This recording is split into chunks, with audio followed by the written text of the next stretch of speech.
My daughter didn't show up for my surgery. She showed up for my checkbook. I signed one last check and wrote goodbye in the memo line. Now she wants forgiveness, but I've already started over without her. He died alone and left me his twisted journal. Turns out the man who broke me envied me all along. The rain started just before dawn. Not a storm, not a downpour, just the kind of slow, apologetic drizzle that stayed long enough to remind you it was there. It tapped gently on the kitchen window, softened the sky to a pale gray, and turned the neighborhood street into a glistening ribbon of silence. Clara Whitmore sat alone at the table, nursing a lukewarm cup of tea, her eyes following the raindrops as they raced each other to the window's edge. On the table sat two envelopes, one addressed to Brenna, one to no one, both unsent. The house was still, the kind of still that echoed with a life once full, muffled laughter from dinner parties, the clink of glass, the scuff of a little girl's shoes across hardwood floors. But now, even the walls seemed to hold their breath. Clara's breath fogged the window slightly, and for a moment, she leaned her forehead against the glass, letting its chill ground her. Her overnight bag sat by the front door, neatly packed, not rushed. She had folded each item deliberately, with a kind of quiet ceremony, as if willing the fabric to carry her through. The appointment was in 3 hours. A partial colectomy. Major but routine, the surgeon had said. Routine for them, not for her. Not when the last time she went under anesthesia, she woke up to a husband who'd stopped loving her and a daughter who'd already left. Her eyes drifted to the untouched breakfast on the counter. 2 slices of toast, one with raspberry jam, one plain, like some stubborn echo of a morning long past. Brenna used to hate jam, always said it was too sticky, too much.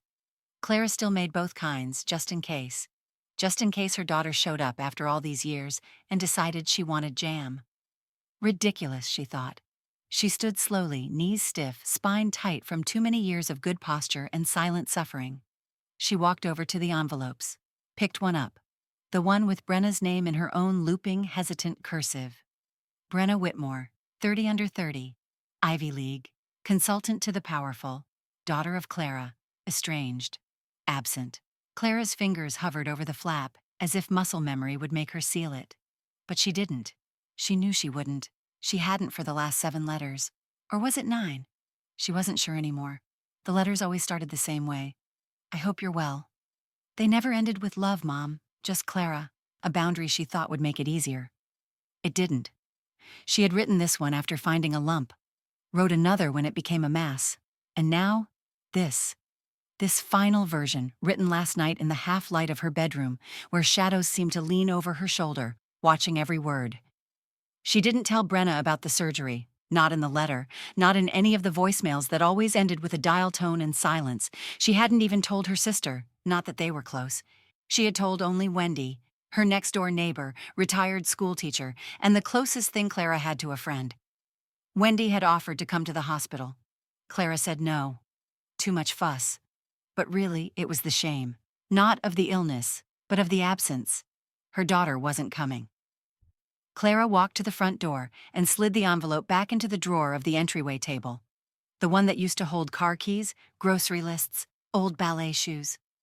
Now it held letters never sent. A gust of wind rattled the front windows. Clara startled slightly, then cursed herself for the fragility. She had always been the composed one. Even when Harlan, her ex-husband, Brenna's father, had started to pull away, Clara had folded her pain into neat corners and hid it between throw pillows and fresh linens. When he finally left, disappearing into a new life with a younger woman and fewer complications, Clara had cried exactly once, in the bathroom, with the water running. Brenna had been 19, already distant, already hollow-eyed and sharp-tongued. She had looked at Clara and said, "He left because you made everything about him. Even now you still do."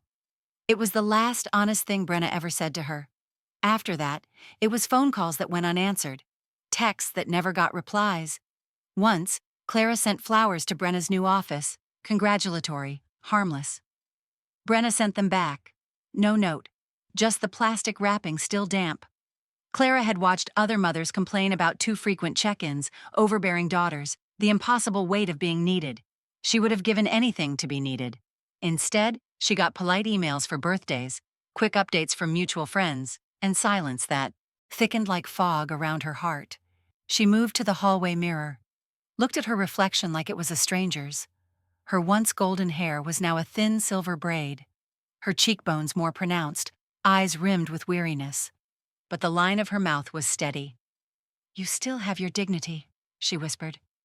She wondered what that was worth these days. She pulled on her coat, cream-colored, wool, still holding the scent of cedar, and opened the front door. The rain had stopped. For now. The sidewalk glistened like glass. The world seemed washed clean. She stepped out and paused. For a moment she considered calling Brenna. Just once more. Maybe today she'd answer. Maybe today was the day her daughter would remember that blood is thicker than ego. But instead, Clara looked up at the sky. "Let's just get through today," she said aloud. She pulled the door shut behind her, walked to the car, and drove into the morning, leaving behind the house, the toast, the letter, and the ghosts of every goodbye she'd never said. As the car turned the corner and the house disappeared from the rearview mirror, a single envelope sat quietly in the drawer by the door. Unsent. Again. When people ask Clara what kind of child Brenna was, she tells them the truth in its neatest version. She was bright, driven, gifted. She doesn't tell them about the tension behind that brilliance, the way Brenna's smile always looked slightly held back, like someone pulling a curtain just short of open, the way she never quite reached for affection unless prompted. And even then, it felt rehearsed, permissible, but not natural. From the beginning, Brenna's life followed lines more than arcs, structured, tidy, goal-oriented. Ballet at 4, piano at 6, Latin in middle school, debate team by 8th grade. Clara made the schedules, packed the lunches, arranged the rides. Harlan, always Harlan, stood off to the side, arms crossed, voice low and stern, pushing without touching. He never missed a parent-teacher meeting, never praised a report card. "Of course she got straight A's," he'd say. "She's a Whitmore." And when she cried, once in 5th grade after forgetting a solo piece at a piano recital, he leaned in close and whispered, "Feelings make you weak. You don't want to be weak, do you?" Brenna had swallowed her sobs like bitter medicine and never cried in front of them again. Clara remembered watching it all unfold from the kitchen doorway, tea towel in her hand, jaw clenched. She had wanted to run to Brenna, to pull her into her arms and say the thing Harlan never said, "It's okay to feel." But she didn't. Instead, she smoothed the towel over the counter and said, "You'll do better next time." Because that's what Harlan expected. Because that's what she had learned to expect, too. Clara had grown up in a house of appearances. Her mother, Judith, was all pearls and precision. Never left the house without mascara. Never cried in front of anyone. Never allowed Clara to wear loose clothing or eat dessert before dinner. Emotions were excessive. Self-expression was a threat. So when Clara met Harlan in college, 6'2", confident, chiseled jawline, and a voice like a verdict, he didn't feel foreign. He felt familiar. Their courtship was quick, efficient. Flowers, dinners, a proposal in a quiet restaurant where he ordered for both of them and told the waiter, "She doesn't like shellfish." She had never mentioned it. She married him anyway. Years later, in the stillness of her own thoughts, Clara would admit it. She mistook control for safety. The house they built was elegant but cold. Clara decorated every inch. Soft creams, curated antiques, a gallery wall of curated family moments. But the warmth never settled. It was like staging a home for someone else's life. Still, Brenna flourished in her own way. Valedictorian, National Merit Scholar, Brown University. From the outside it looked perfect, but inside was different. Clara remembered one night Brenna came home from a high school party, teary-eyed and quiet. She didn't say what happened, just sat on the edge of the couch in her homecoming dress, fingers twitching against her knees. "Did you drink?" Harlan asked. "No," Brenna whispered. "Then you're fine," he said, and went to bed. Clara sat beside her daughter. "You okay?" Brenna didn't answer, just stared at the darkened TV screen like it might show her something she couldn't say out loud. Clara reached for her hand but paused, then folded her own into her lap. Moments like that defined their closeness, near, but never touching. When Brenna left for college, something shifted. She started calling less, texting only when needed. Holidays became transactional. Her tone clipped, her words careful. Then came therapy. The first mention was passive. By junior year, Brenna had cut off her father entirely. And Clara was caught in the in-between. She called, she visited, she sent care packages. But none of it softened Brenna's edges. The girl who once whispered, "Don't tell Dad I'm scared," now said things like, "I'm establishing boundaries." It was during one of those tense winter break dinners, when Brenna was 21 and already looking like someone who lived in boardrooms, that the fight happened. "I know what he did," Brenna had said. "I know how he talked to you. I know how he looked at me like I was some project he owned." Clara's hands shook over her wineglass. "It wasn't all bad," Brenna had scoffed. "God, Mom, you act like your silence didn't shape me." The words stung, because they were true. Clara had protected the image of a family over the soul of it. She had chosen compliance over confrontation. But she hadn't always. There had been one night, Clara could still feel the chill of it, when Brenna was just 13, and Harlan had slapped the kitchen counter so hard it cracked. Brenna had left the room trembling. Later that night, Clara had packed a bag, had written a note, had planned to take Brenna and leave. She had stood in Brenna's doorway whispering, "We're going." Right now, just us. And Brenna, eyes wide, voice shaking, had whispered back, "Please." "Don't. I can't handle more change. I need things to stay the same right now. Please, Mom, don't leave." So Clara had stayed.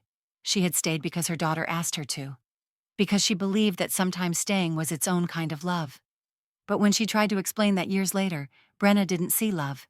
She saw betrayal. "You stayed for you," Brenna had said. "Not for me. Don't put that on me." And Clara had gone quiet again. Now, years later, Brenna's silence stretched like a second skin around Clara's ribcage. Every time she tried to inhale, it caught. She had rewritten that moment in her mind 1,000 times. What would have happened if she had gone? If she'd packed the car? If she'd taken the leap? Would Brenna have hated her then too? Or would she have grown into a woman who hugged without flinching, who visited without prompting, who knew how to love without armor? Clara would never know. But she carried that moment like a shard in her pocket, sharp, permanent, always close. And sometimes, when the house was too quiet and the rain too soft, she took it out and let it cut her again. Because some truths don't heal. They just get folded into who you are. The hospital smelled like bleach and overcooked vegetables, clean and sterile in a way that erased all trace of warmth. Clara lay on a gurney beneath thin cotton sheets, her gown knotted clumsily at the back. Her wedding ring, once removed, never worn again, resting in a plastic bag tucked into her personal belongings. She had signed the consent forms without flinching, answered the pre-op questions with quiet efficiency. The nurse called her brave, but she didn't feel brave. She felt suspended, like she had left her real self back at the house, next to the envelope she never mailed. A young male orderly wheeled her down the hallway. The overhead lights flashed rhythmically above her, like blinking eyes. She focused on the blur of them, steadying herself with every pass. When they reached the OR prep bay, Clara turned her head slightly and asked, "Will someone be waiting when I wake up?" The orderly paused. "Did you give us an emergency contact, ma'am?" She had. She'd written Wendy's name, but not Brenna's. She nodded vaguely. "Yes, someone." They placed the oxygen mask over her mouth. The last sound she heard was the beeping of a machine syncing with her breath. Steady, reliable, unaware of everything it couldn't measure. She woke up to stillness. Her throat was dry, her abdomen throbbed with dull, invasive pain, and her mouth tasted like copper and gauze. Fluorescent ceiling tiles stared back at her. The pain wasn't the worst part. The worst part was the noise, or lack of it. No laughter, no familiar footsteps, no voice calling her name, only nurses, quick smiles, efficient hands, no family. Clara shifted her head toward the door, searching for movement. A shadow, a familiar silhouette. Nothing. One nurse, young, kind-eyed, checked her IV and adjusted the blankets. "Everything went well," she said. "You're in recovery now. The doctor will be by soon." Clara nodded, wincing. The nurse hesitated. "You didn't have anyone in the waiting room?" Clara blinked once, a slow, deliberate denial. "Oh," the nurse murmured, then added softly, "Sometimes people just come late." but they both knew it was a lie. Clara turned her head to the side and stared at the wall. In her mind, she had imagined Brenna walking through that door. Perhaps stiff, but present. Maybe with flowers she bought in a rush, or a takeaway coffee she didn't really want to give. She had imagined a moment, brief, maybe even strained, but real. A hand on hers. A wordless acknowledgement. But reality was just this. Clean sheets, background beeping, and nurses with gentle voices who weren't obligated to love her. Clara's eyes fluttered shut, not from exhaustion, but to escape. And when the darkness came, it brought with it the memory. It was a cold October afternoon when Brenna left for good. The sky had been the same unbroken gray it was now. Clara stood in the entryway of their house, watching her daughter zip her suitcase with sharp, defiant motions. She had been home for fall break, her last visit before cutting ties completely. The tension in the house that weekend had built with every conversation. Clara had tried to bridge the gap with soft questions, with nostalgia. Remember the trip to Yosemite? I found your old sketchbook. But Brenna's replies were cool, surface level. It wasn't until that final morning that everything shattered.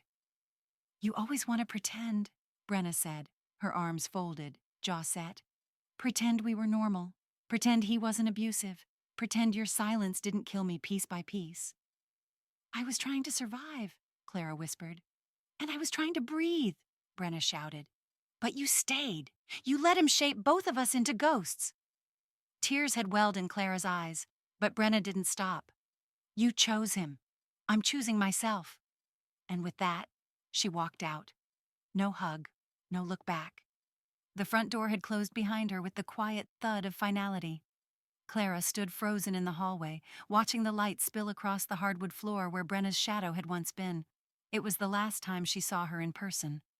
Now, years later, in this fluorescent-lit hospital room, Clara's heart ached not from incisions or anesthesia, but from that echoing absence. The wound of her daughter's departure had never closed. It just changed shape. She brought life into this world, and now she was dying alone. That thought repeated in her head like a prayer turned curse. Not that she was dying today. She might have months, years, but something had changed inside her. A finality, a death that came before death, a mourning for what never was. The door creaked open again.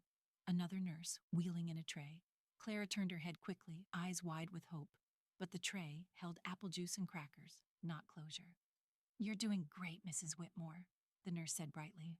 Clara gave a tight smile. Thanks. And then, unable to help herself, she asked, No messages? The nurse checked the chart. None listed. Clara nodded once. She didn't cry? Not here. Not in this room where even vulnerability felt like a spectacle. Instead, she took the apple juice. She drank it in silence. She would recover. She would walk again. She would eat and sleep. And maybe, eventually, paint again. But she would never ask her daughter to come. Not again. Because if the surgery taught her anything, it was that hope, like anesthesia, wore off.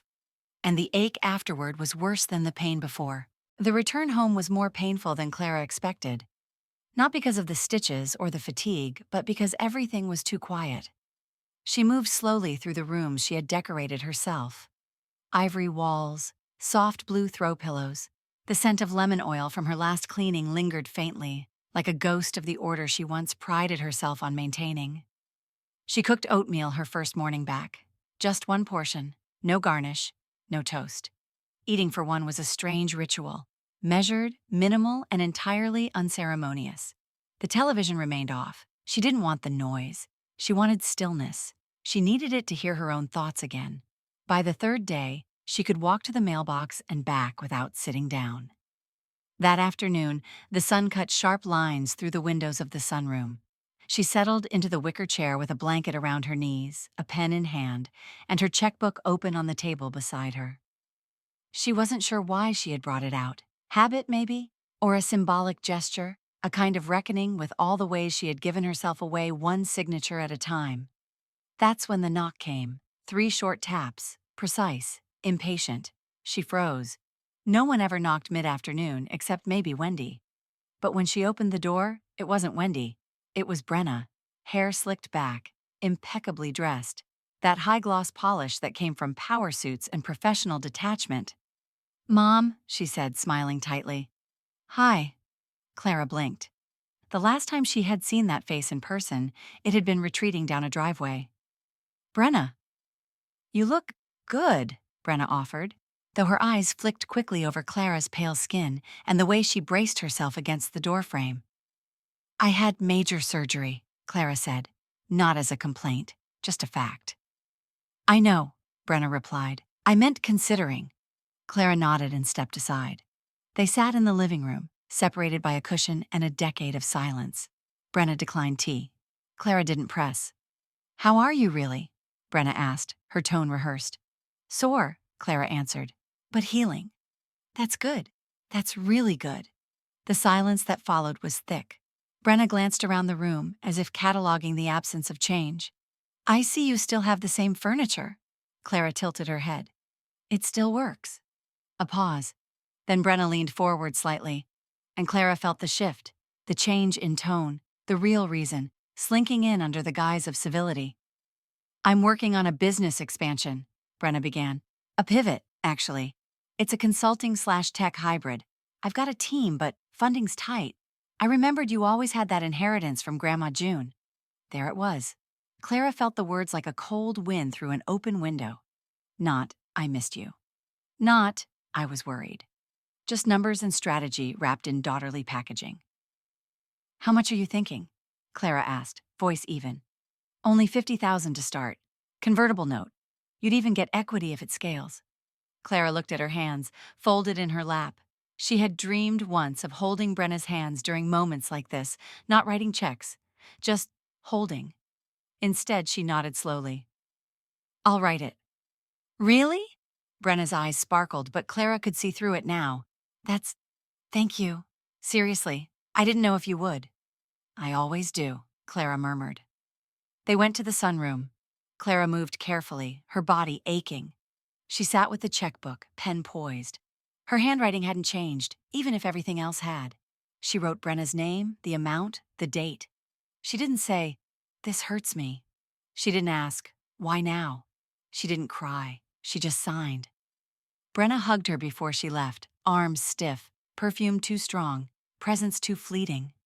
When the door closed behind her, Clara sat there for a long time, checkbook still open in front of her, the air in the room thick with something she couldn't name. Grief, maybe.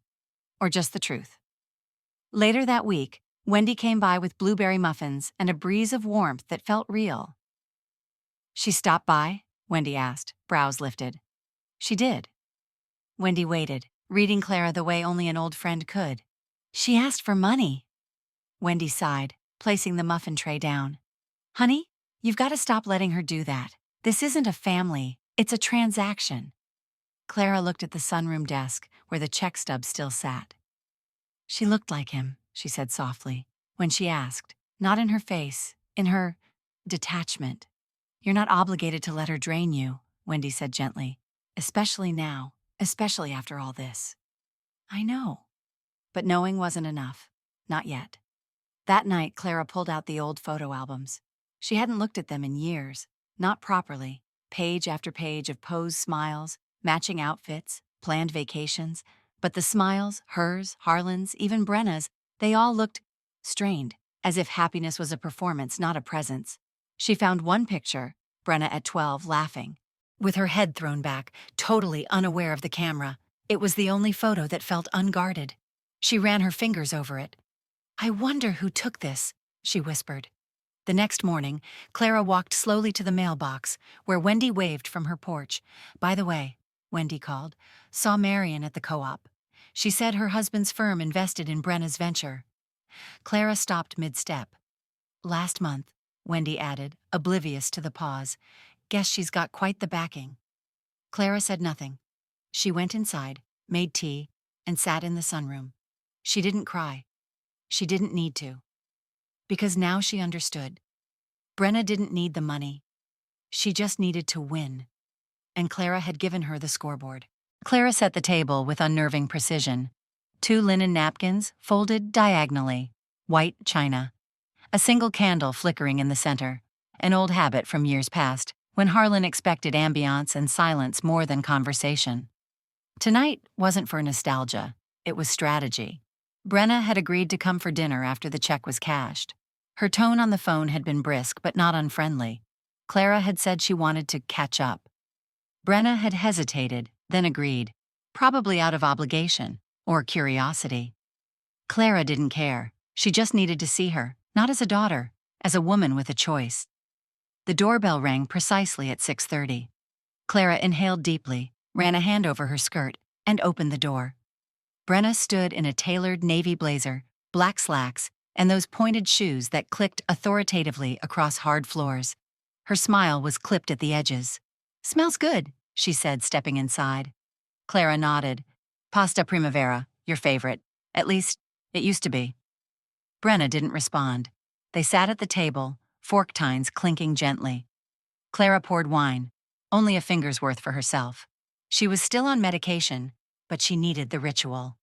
The conversation started with predictable banality. "How's work?" Clara asked. "Busy. Scaling is a nightmare. We just hired a COO. "That's good," Clara said, though the words felt hollow. "And you? Feeling better?" "Some days more than others." Clara watched Brenna's eyes flick over the wine glass, the food, the room. Always scanning, always assessing. The tension was delicate, like glass stretched too thin. "Your garden's overgrown," Brenna commented between bites. "I haven't had much energy," Clara replied evenly. "You could hire someone." "I could." Silence fell again. It wasn't the comforting kind. It was weaponized. Clara leaned back slightly, placing her fork down. "Why come now, Brenna?" The words hung in the air like smoke. No softness, no smile. Brenna didn't blink. She took a slow sip of water and answered with a calm that felt colder than winter air. "Because it's easier when you're dying." Clara didn't move. The candle flickered once. A breath of something dark moved through the room. "What did you say?" she asked, voice barely above a whisper. Brenna met her mother's gaze without flinching. "You heard me."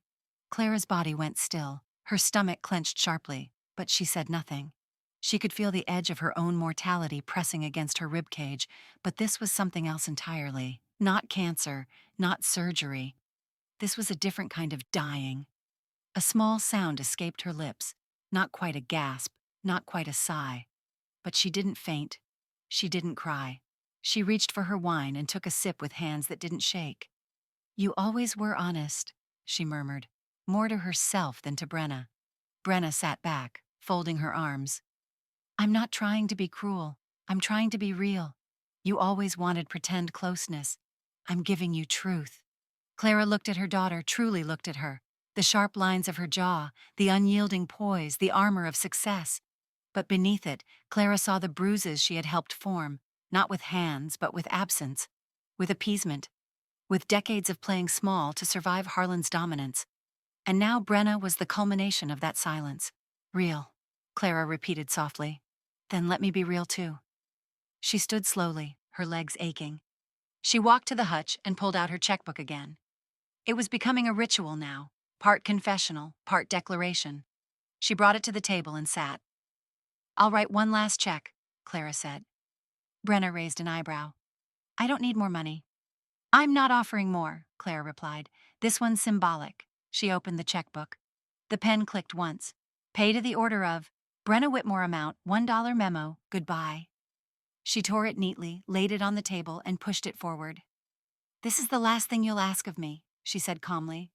Brenna's face barely changed, but a flicker of something passed behind her eyes. Not pain, just recognition.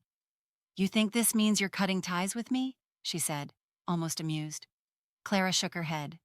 I think you already did that years ago. I'm just catching up." The silence that followed wasn't tense this time. It was clear. Brenna pushed back from the table. "This was manipulative," she said, rising. Clara remained seated. "So was showing up after the surgery, just to ask for funding you didn't need." That stopped Brenna cold. "What are you talking about?" "Wendy ran into Marion," Clara said softly. "Her husband's firm is one of your backers. You closed that deal before you came here." Brenna's eyes narrowed. "So you've been gossiping." "I've been waking up." For the first time, Brenna looked unsure, briefly. She picked up the check, folded it once, and slid it into her pocket. Not out of acceptance, out of instinct. She turned to the door, pausing only once. "I never hated you," she said, not looking back, "but I had to become someone else to survive you." Then she left. Clara sat in the fading candlelight, her chest hollow but strangely weightless. She had almost collapsed earlier, almost let the words ruin her. But she didn't. And now, sitting at the table alone, she realized something important. She could survive this. Not because she was strong, because she was finally done being small. The house was silent. No distant traffic, no birdsong, just the muffled ticking of the grandfather clock in the hallway. Clara moved slowly through the rooms, touching surfaces not to clean them, but to say goodbye. She wasn't dying. Not today. Not yet. But something inside her had expired quietly the night of that final dinner. There was no mourning left. Only movement. In the sunroom, where she had once written checks like apologies, Clara sat with the same leather-bound booklet open in front of her. The pages felt thinner now, too familiar. The pen in her hand didn't shake. She flipped to a new check, careful and deliberate. Pay to the order of Brenna Whitmore. Amount, $1 memo. Goodbye. She stared at the space above her signature for a long moment, then pressed the pen to the paper with measured grace. Clara Whitmore. Not Mom. Not a title. Not a role. Just her name. Fully hers again. She tore the check from the book and smoothed it out on the table, watching how the light from the window caught the blue fibers of the paper. Then she turned to the envelope she had addressed the night before.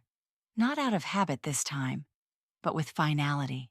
She didn't need to send it. Just leave it. The letter inside wasn't angry. There were no accusations, no pleas, just truth. Brenna, there's nothing left to give that wouldn't cost me everything I have left. I see now how much I let myself disappear trying to make peace where there was only war. This isn't about punishment, it's about peace. Take this as the last thing I'll offer without expecting anything in return. I loved you. I still do. But now, I choose me. Goodbye. Clara. She slid the check inside, sealed the envelope, and placed it gently on the entryway table, right next to the small porcelain bowl that had once held Brenna's house keys when she visited, back when visits still happened. The envelope sat there like a quiet declaration. This far, no further. Clara turned and walked down the hallway to her bedroom. She opened the closet and pulled out the small travel bag she had packed earlier that week. Not impulsively, not dramatically, just deliberately. Inside, 3 outfits, a book she hadn't finished, her sketch pad, and a soft scarf from her younger years that still smelled faintly of lavender. She zipped the bag and carried it to the front door. The weight of it was comforting, manageable. Hers. She reached for her coat, cream-colored, same one from surgery day, and slipped it on. Before opening the door, she paused. Her eyes drifted to the bookshelf near the stairs. Tucked between an old family Bible and a box labeled Taxes 98 was a small, beat-up shoebox. Clara hadn't opened it in years. She pulled it down slowly and sat cross-legged on the floor, her knees stiff but willing. Inside, old photos, ticket stubs from Brenna's childhood plays, pressed flowers from a forgotten garden, and letters, unsent letters. One caught her eye, folded neatly in purple stationery, addressed to Mom in loopy teenage handwriting. Clara unfolded it carefully, the paper cracking slightly at the edges. Dear Mom, you won't read this because I won't give it to you. I don't even know why I'm writing it. I hate how cold he is. I hate that you let him be that way. I hate that sometimes I hear his voice when I talk, and it sounds like mine. I don't want to be like him. I want to be soft. But soft people don't survive in this house, and sometimes I feel like you don't see me at all. Like you're too busy trying to stay small so he won't break you, that you forgot I needed someone bigger, someone safe. I don't know what I need anymore. I just want you to love me loud enough to make him disappear. But maybe that's not who you are. Brenna. Clara's breath hitched. The air in the hallway felt denser now. That letter, never sent, never read, held more truth than any of their conversations ever had. And it came from a child already aching. She didn't cry, not quite. She folded the letter back, placed it gently in the shoebox, and returned it to the shelf. There was nothing she could rewrite. But there was still something she could reclaim. She stepped outside, locking the door behind her with finality. As she walked down the driveway, the morning sun stretched long shadows across the pavement. A voice played softly in her mind. Not Brenna's, not Harlan's, her own. If she wanted the checkbook, she can have it, but not me. The salt air hit Clara's face the moment she stepped out of the car. It was sharp, alive, and unapologetically real. A gust of sea wind tugged at her scarf and sent strands of her silver blonde hair flying in every direction. She didn't fix it. The Ocean View Motel stood at the edge of a forgotten curve along the Maine coastline. Its paint was chipped in places, the porch swing creaked with the breeze, and the neon sign buzzed faintly even in daylight. But something about it felt honest. Clara stepped into the modest front office, the bell above the door jingling like a memory. Behind the counter stood a man in his early 60s, tall and lean, with kind, deep-set eyes and hands weathered from life, not labor. "Reservation?" he asked, voice warm but curious. "No," Clara said, adjusting the strap of her travel bag. "I was hoping you had something available." He gave her a slow, knowing look. Not invasive, just human. "We've got plenty of space this time of year," he said. "How long you looking to stay?" "I'm not sure yet." He nodded once and didn't ask more. "Room 7's got a view. Doesn't leak much when it rains." Clara smiled for the first time in weeks. "That'll do." He handed her the key, an actual metal one, not a card, and offered his name. "Jonas, I'm the owner." "Clara." They shook hands briefly. Nothing lingered, just recognition. Room 7 smelled faintly of seafoam and lemon cleaner. The bedspread was outdated, the curtains a little stiff, but the window framed a perfect slice of gray ocean. Waves rolled in slow and steady.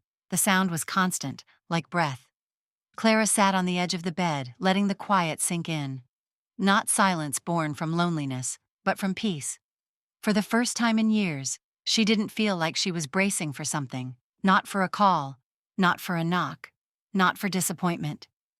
She unpacked slowly, clothes in drawers, sketchpad on the nightstand. The old photo of her and Brenna, both smiling, truly smiling, remained in her bag. She wasn't ready for that yet. The first night, she slept without pills. She lay in bed, eyes open, listening to the sea whisper secrets to the shore. And then, without meaning to, she drifted off. No aid, no crutch. Just breath and wind and time. She woke up in the morning without the usual weight pressing on her chest. Something inside her had shifted. Jonas wasn't nosy, but he was present.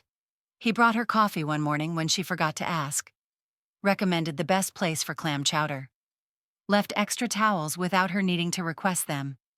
They talked sometimes in the evenings, both perched on the front porch as the sun dipped below the horizon. Jonas told her about his late wife Marianne, how they ran the motel together for 20 years before cancer took her in less than 6 months. He spoke without dramatics, but his eyes betrayed the ache. "Some mornings," he said once, "I still make 2 cups of coffee out of habit." Clara nodded. "I still think about setting 2 places at the table." They didn't dig deeper than that. They didn't have to. Some griefs were better understood in fragments. Clara began journaling again. At first it was simple. Lists, stray thoughts, snippets of dreams. Then memories returned, uninvited but not unwelcome.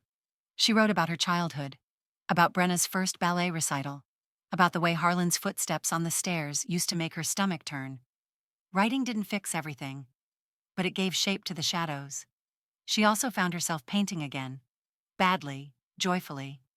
She bought cheap acrylics from the town's only supply store and set up a small canvas near the motel window. At first it was just color blocks, then abstract waves, then a cracked portrait of a woman dancing with no one.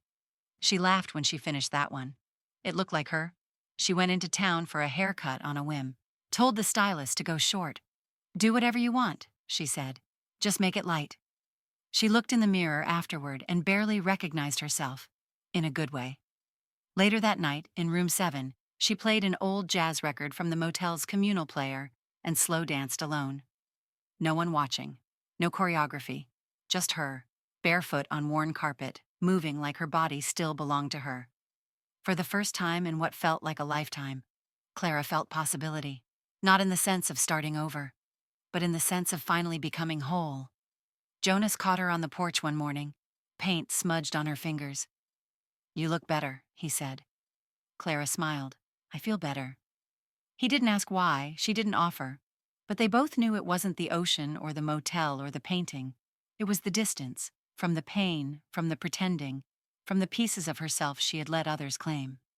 That night, as she climbed into bed, the journal lay open beside her. She wrote one sentence before the light clicked off. "Healing doesn't ask permission." And she slept, not out of exhaustion, but out of peace. Clara didn't see the car pull up. She was in the motel garden, trimming dead hydrangeas with a borrowed pair of rusted clippers, when she heard the door slam. Sharp, final. Then came the voice. "You disappeared." Clara turned slowly. There stood Brenna, wind in her hair, jaw clenched, eyes blazing with a fury Clara hadn't seen since the day she walked away. Clara didn't flinch. "You disappeared a long time ago." The words weren't sharp, they weren't cruel. They were simply true. Brenna stalked forward, her heeled boots kicking up dust. "I came back. I tried." "No," Clara said, wiping dirt from her palms onto her jeans. "You came back for control, for closure on your terms. That's not trying, that's performing." Brenna's laugh was bitter. "Oh, so now you're the expert on emotional honesty?" The words stung, but Clara held her ground. "You didn't tell me where you were," Brenna snapped. "You left no contact. Do you know how that felt?" Clara tilted her head. "Maybe a little like how it felt when you ignored every letter, every message." Brenna's face shifted. Surprise, then resentment. "I thought you were dead," she said, quieter now. "For a moment, I really thought you were—" "And what would that have changed?" Clara interrupted, voice firm. "Would you have come then? For guilt? For optics?" "You don't get to question my grief," Brenna hissed. "And you don't get to rewrite history," Clara said, her voice cracking slightly. "You don't get to act like you were the only one wounded." They stood there, two women forged by the same fire, unable to stop their own sparks from colliding. "You left me with him," Brenna said finally, voice tight. "You let him mold me into something I hate." Clara nodded slowly. "I did." Brenna blinked. "I stayed when I should have gone. I silenced myself when I should have spoken. I let him poison the air and I pretended it wasn't toxic, and I let you breathe that same air." For a moment, Brenna looked almost unsteady. "I thought I was protecting you," Clara continued. "But really, I was protecting my denial." Brenna's arms folded across her chest, her body drawing tighter. "So what? Now you want forgiveness? Redemption?" Clara shook her head. "No, I'm not here for that." "Then why are you here?" "Because I can't fix the past," Clara said softly, "but I won't relive it." They stood in silence. Only the sound of distant waves breaking against the shore filled the space between them. Brenna's face shifted. Less fury, more confusion. "You really don't want to come back, do you?" "I don't," Clara said, the honesty freeing her breath. "You're just done?" "I'm just finally beginning." Brenna's lips pressed together. Her eyes darted toward the motel office, to the sea, to anything but Clara. And then, with unexpected softness, she said, "I brought your scarf, the lavender one." Clara nodded. "Thank you." Brenna held it out. Clara took it, their fingers brushing for a brief second that felt more foreign than familiar. "I didn't come to fight," Brenna said. "Yes, you did," Clara replied. "But it's okay. We needed to." They didn't hug. They didn't cry. There was no music swelling in the background, no resolution that tied things neatly. But there was truth, and truth was enough. They walked together down the beach path, sand crunching beneath their feet. When they reached the shore, Clara turned left. Brenna turned right. No one looked back. Just two silhouettes growing smaller in opposite directions beneath the widening sky. Later that evening, Clara sat on the porch, wrapped in the scarf Brenna had returned. The scent of lavender still clung to its threads. Jonas appeared with 2 mugs of tea, setting one beside her. "She yours?" he asked gently. Clara nodded once. Was. Maybe still is. Jonas sat down beside her. "She looked like you, around the eyes." Clara smiled faintly. "She has his voice." Jonas sipped his tea slowly, then said, "I used to know Harlan, a long time ago, before you married him." Clara turned sharply. "I knew him when we were in our 20s. Dated you briefly, remember?" She stared at him, blinking, the memory resurfacing like an old photo in water. You were the kind man with the bookstore near campus. He chuckled. That's one way to remember me. You vanished, Clara said. No, Jonas replied gently. He pushed me out, made it clear that if I didn't walk away, he'd make your life harder than you could imagine. And I believed him, because I'd seen what he could do. Clara looked away, the world tilting slightly. You could have told me. I didn't think you'd believe me then, and after a while I figured you were lost to him. Clara exhaled. I was, for a long time. Jonas reached out, placed a steady hand over hers. But you found your way back. She looked out at the ocean, its tide steady, its edges undefined. Yes, she said. I did. The fire pit Jonas had built sat in the clearing behind the motel, lined with driftwood benches and half-burned memories. Clara stood before it one early evening, the sky bleeding gold and violet above her, holding a shoebox full of ghosts. She had read through each letter, some handwritten, some typed, carefully. Each one carried pieces of her voice she no longer recognized. Pleas, justifications, questions that never found answers. Pages addressed to Brenna, to Harlan, to versions of herself she couldn't carry anymore. With trembling fingers, she fed them into the fire one by one. Brenna's letters went first, the ones she wrote after the fights, after the silences, after birthdays missed and holidays passed in quiet dread. Then came Harlan's. Letters never mailed, some with venom, some with longing, all with a hunger she now understood as desperation to be seen, even when it cost her everything. The fire accepted them without ceremony. She watched as the pages curled, blackened, then disappeared. It didn't feel like anger. It felt like emptying a room that had held too many shadows for too long. When the box was gone, Clara didn't cry. She simply walked back to room 7, lit a candle, and opened her journal to a fresh page. At the top, she wrote the title of her memoir, Goodbye Isn't the End. It had started as a letter, then it became a chapter, then a truth too large to contain in anything but its own story.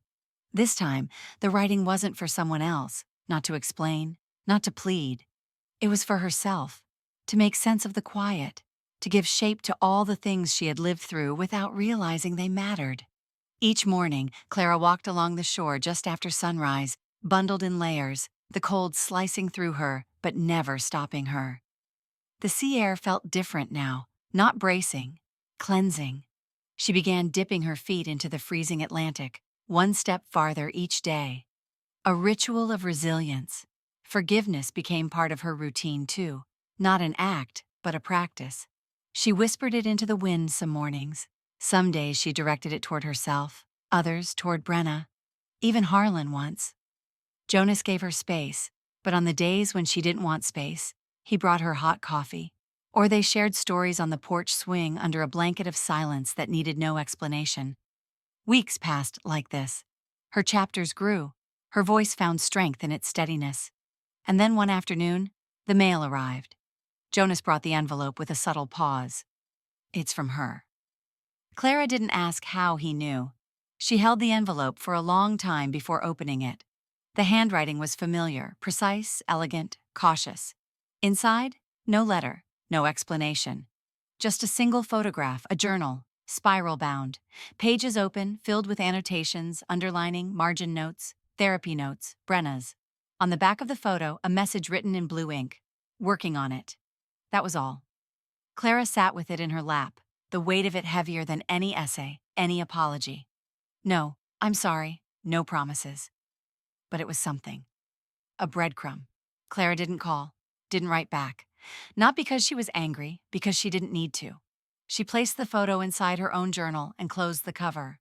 Then she turned to a fresh page. Not to respond, to continue.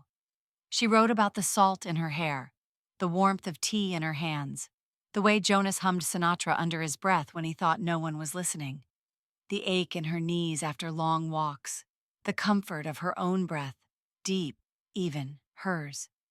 She was telling the story now, not of what had happened to her, but of who she was becoming. Not for Brenna, not for Harlan, not even for the woman she used to be, just for Clara.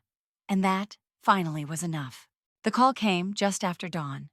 Clara sat on the edge of the motel bed, lacing her boots for the morning walk when her phone buzzed with a number she didn't recognize. Something in her chest stilled. Not fear, not dread, just readiness. She answered. "It's me." Brenna's voice, tighter than usual, frayed at the edges. "He's dead," she said flatly. There was no need to ask who. The silence between them was filled with only one ghost capable of still casting this long a shadow. Clara didn't respond right away. Brenna continued, more breath than words. "Heart attack, in his office. No one found him for hours." Clara waited. "I don't know what I'm supposed to feel," Brenna whispered. "Do you?" "I don't think there's a supposed to," Clara said calmly. Brenna didn't argue. They stayed on the line for another 30 seconds, neither hanging up, neither speaking, until finally Brenna said, "They asked if I wanted to write the obituary." Clara blinked, already imagining the line of text carved in stone, sanitized grief printed for public consumption. "I didn't," Brenna added. "But I read what someone else submitted. You should read it too." She hung up. Clara sat for a moment longer, staring at the blank television screen as if it might offer meaning.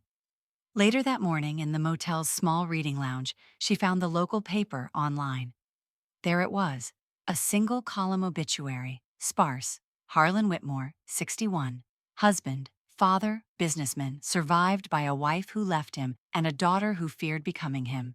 No mention of achievements, no sentimental anecdotes, just a cold ledger of facts and fractures. Clara read it twice, not because she needed to, but because something about the starkness of it mirrored exactly who he had been. Calculated, efficient, ultimately alone. She didn't cry. She felt free. That afternoon, she asked Jonas if he could drive her into town. "I need to go to the cemetery," she said. He didn't ask why, just nodded. They drove in silence, the road winding past weathered pine trees and shuttered shops. The graveyard was modest, tucked between two hills, the earth soft from recent rain. She didn't bring flowers, just one wild violet she picked from the motel path. She found the headstone, new, unadorned, just his name, dates, and nothing else. She knelt beside it, fingers brushing the cold granite. "I don't know if I'm supposed to forgive you," she whispered. "I don't think I need to." She laid the violet on the earth, then stood. Jonas waited by the car. "You okay?" he asked as she slid into the passenger seat. "I didn't bury him today," Clara said, looking out the window. "I buried what he made me believe I had to be." Jonas nodded. "That's a better kind of funeral." When they returned to the motel, Jonas handed her a small, weathered, leather-bound book. "This came for you," from his attorney, certified mail. Clara hesitated. "What is it?" "Said it was part of his estate. Just had your name on it." She took it slowly.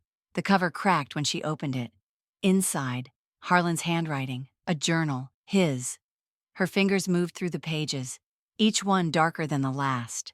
Not because of what he had done, but because of what he had thought. His entries were sharp, pointed reflections, observations about Clara's routines, notes on her softness, her silence, but threaded between them, admiration twisted into resentment. "She bends, but never breaks. She smiles even when I leave the room. She doesn't realize I envy that. She doesn't realize I'm afraid of how strong she is when I'm not watching." Clara stopped breathing for a moment. The man who had minimized her, controlled her, dismissed her, had feared her, admired her, envied her. She closed the journal and set it beside her own. One full of survival, the other full of spite, both part of the same story. But only one still being written. The house looked smaller than Clara remembered. More than a year had passed since she'd walked out of that door with nothing but a bag and a decision. Now, as she stood at the edge of the overgrown driveway, she could see what time and silence had done. The gutters sagged, paint chipped along the baseboards, ivy curled like fingers across the porch rails, but the bones of it, the foundation, the frame, were still solid. She ran her palm along the front door as she pushed it open. Dust stirred, air stale with history. Still, something shifted in her chest. Not nostalgia, not grief. Possibility. In the weeks that followed, Clara didn't just clean, she rebuilt. She tore down wallpaper herself, ripped up the kitchen linoleum, repainted every room in warm, breathable colors: amber, sage, bone white. She opened all the windows, let light flood in and memory pour out. Jonas visited once, toolbox in hand, saying nothing but staying late into the evenings. They worked side by side, quietly, purposefully. "This place feels different," he said once, brushing sawdust off his sleeve. "It is," Clara replied. "It has to be." She didn't want to restore the house to what it was. She wanted to transform it into what it never had the chance to become: a haven, a place for women like her. Women who had loved too quietly, stayed too long, disappeared inside someone else's shadow. She called it the Wildflower House, a nod to resilience, to beauty growing in the margins. The name came to her on a walk after spotting a patch of violets pushing through a sidewalk crack: fragile, defiant, uninvited, perfect. She built a website, filed the nonprofit paperwork, used the money Harlan left her, not out of sentiment, but as reclamation. Let that man finally give something back. Within months, she had a wait list. Women arrived bruised, not in body but in soul. They stayed in the upstairs bedrooms, painted in gentle pastels. They cooked together, sat in the sunroom Clara once used to write checks for silence. Now it held books, music, and laughter. One evening, Clara hosted a small, open house, a chance for the town to see what the old Whitmore place had become. She didn't expect Brenna to come, but she did. Clara saw her through the kitchen window first, standing alone by the wildflower garden, hair longer, jacket less stiff, eyes softer somehow. Clara stepped outside. "Hi," she said. Brenna turned. "Hi."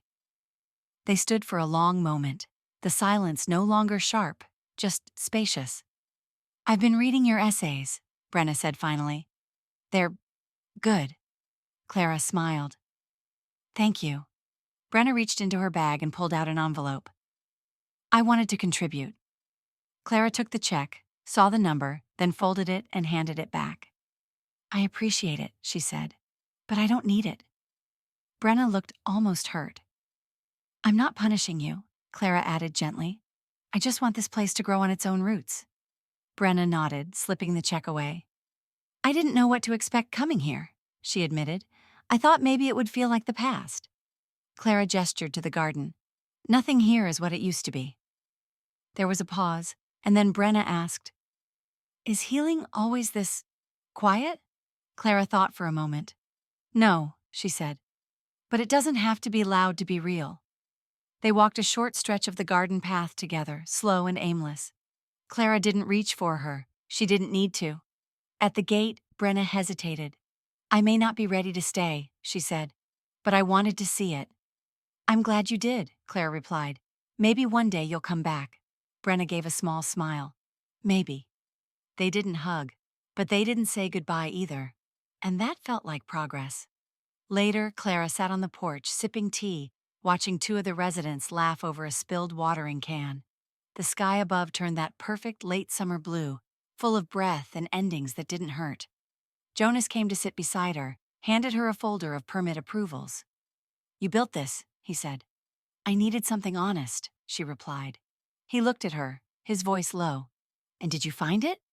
Clara turned her face toward the garden, where wildflowers now grew freely in places once paved over. "I didn't find it," she said. "I grew it." A pause. "Healing doesn't always mean reunion," she said softly. "Sometimes it just means reclaiming what's yours." Jonas nodded, and beside them, the wildflower house stood strong, rebuilt, rewritten, alive. The parcel sat on Clara's writing desk for nearly an hour before she wrapped it. The memoir had been printed only days earlier, advance copies from a small press in Portland, sent with a handwritten note from the editor. "It's not just a book, it's a map." Clara smiled when she read that. Still, her hands hovered above the smooth cover for a long moment before she folded it carefully into soft blue cloth, tying it with a piece of twine. The package was light in weight, but dense with history, with truth, with things she had finally learned to name without shame. She slid a short note into the envelope. "For your shelf or your fire. Either way, it's yours now." Clara, no mom, no preamble, just a gift, a truth, a choice. She sealed it, pressed the edges down firm, and carried it to the post office just before noon. The air was crisp, the sky glassy with winter light. The kind of weather that made you feel fragile and awake all at once. She watched the clerk slide the envelope into the bin, then turned and walked away without looking back. It wasn't about how it would be received. It was about releasing it. The sun was just beginning to rise the next morning when Clara stepped onto the beach with a half-dozen women behind her. Some wrapped in shawls, some in old college sweatshirts, one barefoot despite the chill. They moved together, not in formation, but in rhythm, each woman walking her own pace, none hurrying the others. Clara carried her journal, its cover soft with wear, the corners smudged with salt and ink. She didn't write today. She didn't need to. Some mornings weren't for pages. Some were for presence. The sky peeled back into pale pink and muted gold, and the ocean, ever patient, whispered its endless hymn. Clara closed her eyes. Her voice, clear, calm, internal, rose like breath. I loved you, I still do. But now, I also love me. She opened her eyes and kept walking. There was no destination, only motion, only rising light, only women who had once believed they were alone now walking beside one another, silent, whole, beginning again. Some held hands, some walked slightly ahead, some behind, but all moved toward something larger than what they'd left behind. The camera pulled back slowly, revealing the wide stretch of shoreline, footprints behind them, possibilities ahead. As they disappeared into the glow of the rising sun, the only sound left was the hush of waves against sand and the faint rustle of turning journal pages, somewhere between memory and becoming. And then, silence. Not empty. Full. Some stories aren't meant to be fixed. They're meant to be felt. If this one lived somewhere in your chest, stayed too long in your throat, or reminded you of someone you never got to become, then maybe it wasn't just Clara's story, maybe it was yours too, and maybe, just maybe, you're not done writing it yet.